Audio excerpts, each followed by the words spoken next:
Assalamualaikum warahmatullahi wabarakatuh. Masih bersama saya Suwandi di channel Budidaya Ikan Gabus. Masih menjawab pertanyaan-pertanyaan seputar budidaya ikan gabus. Bagi teman-teman yang mau tanya bisa langsung chat di 0816658779. 0816658779 ya, langsung ke HP saja. Kalau di kolom komentar kan kadang saya belum mesti buka, itu masalahnya. Jadi kadang lama jawabnya, ada yang sampai 1 bulan, 2 bulan, ada yang sampai 4 bulan belum terjawab itu kolom komentar. Jadi langsung saja ke nomor saya. Dan saya tidak pernah membeda-bedakan. Yang tanya ke saya tidak pernah tanya ngambil bibit ke sini atau enggak. Semua siapa saja yang berkomentar di budidaya ikan gabus, di budidaya ikan gabus silahkan saja mau tanya. Ya, tidak harus yang beli bibit dari sini saja yang boleh tanya. Yang enggak beli di sini pun juga boleh tanya. Sebatas kemampuan saya akan menjawab. Ya, dan jawaban saya berdasarkan pengalaman saya dalam budidaya. Jadi mungkin kalau ada teman-teman yang berbeda pandangan, ya mohon maaf karena pengalaman saya seperti itu. Kadang antara teori dan praktek itu tidak bisa sama ya. Kadang teorinya seperti ini, prakteknya beda. Jadi saya lebih kepada aplikasi di lapangan yang saya lakukan. Jadi lebih kepada keseharian saya, karena saya kesehariannya bergelut dengan ikan gabus dari pagi, sore, malam, pagi lagi, sore, malam, pagi, siang, sore, malam, seperti itu terus menerus tiap hari. Karena memang pekerjaan saya adalah pembudidaya ikan gabus. Jadi itu yang bisa saya sharekan kepada teman-teman sesuai dengan pengalaman dan bidang saya. Jadi nanti teman-teman tinggal memodifikasi lah ya, memodifikasi cara-cara yang sudah saya sampaikan. Jadi ada istilahnya kalau orang mau usaha itu kan amati, ya amati, tiru, ya modifikasi, ya, ATM ya. Jadi jangan hanya amati, tiru, kemudian dikembangkan sendiri. Jangan, kadang belum tentu cocok ya. Mungkin kalau di sini ikan saya kena jamur, saya obati pakai produk A, sembuh. Ya, saya sampaikan kepada teman-teman, kemudian diaplikasikan di daerah lain, belum tentu sembuh. Karena apa? Kadang suhu air berpengaruh dalam proses pengobatan, ya kan? Ya, tempat juga berpengaruh di situ, panas dingin gitu kan. Oke ya teman-teman, ini saya akan jawab pertanyaan berikutnya dari Bapak Sugondo yang ada di Purworejo, Jawa Tengah.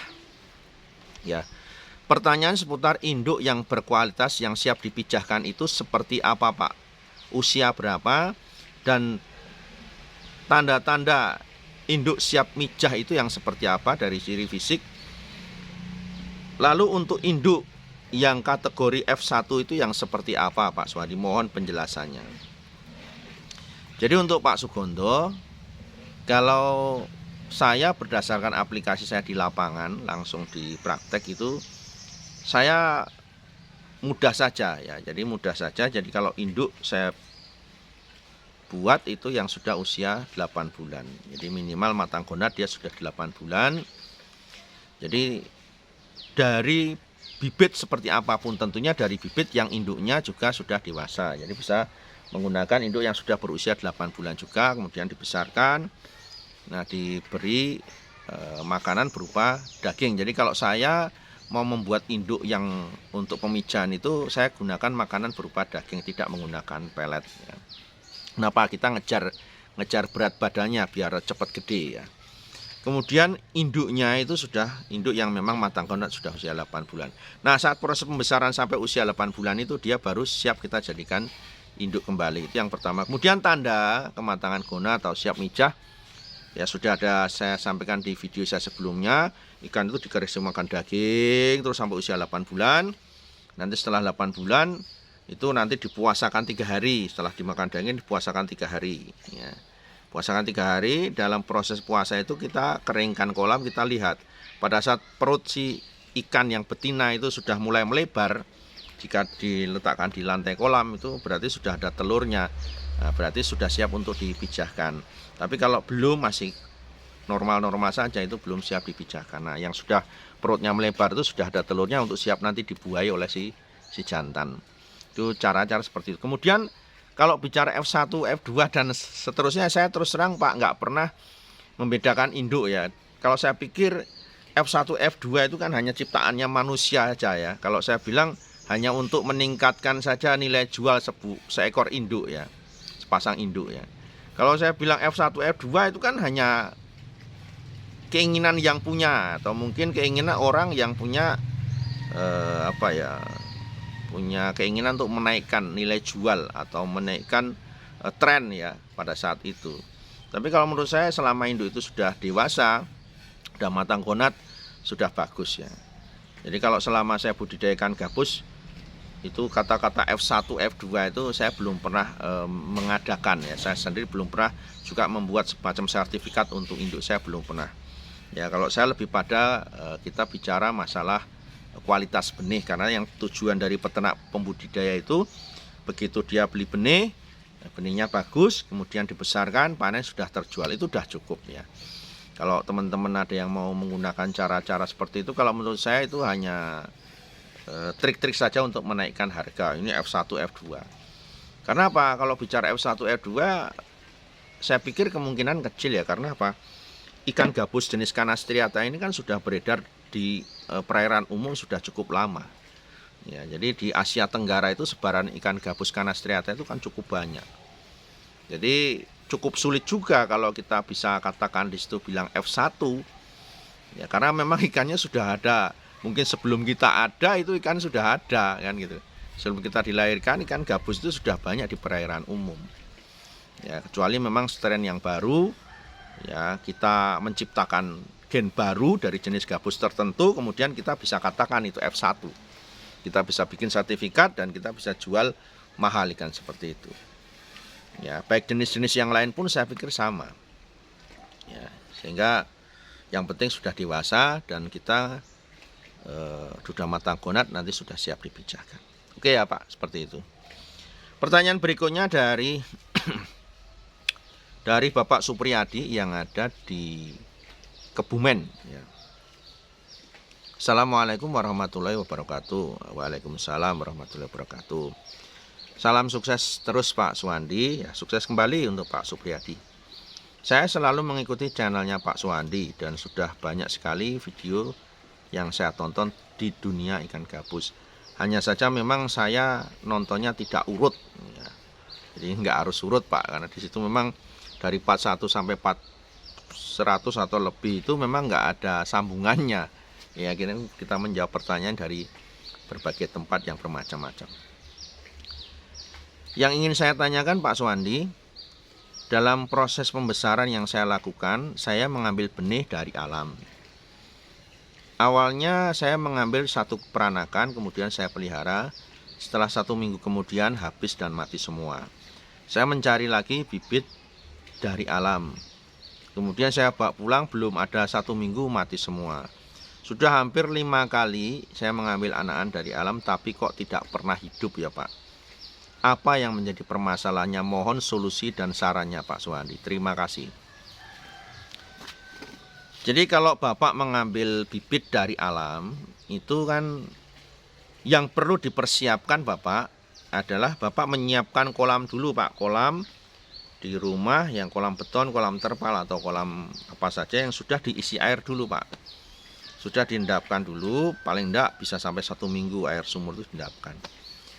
Ya, kemudian di situ setelah diendapkan, nah pada saat Bapak mengambil benih dari alam, itu bisa langsung nanti dimasukkan ke dalam kolam yang sudah Bapak endapkan air seperti itu. Atau kalau seperti itu masih mati juga, ada cara lain adalah Bapak saat mengambil benih larva dari perairan umum itu, Bapak juga sertakan membawa airnya, air yang ada di situ. Ya, walaupun cuma 1 ember, Bapak bawa airnya.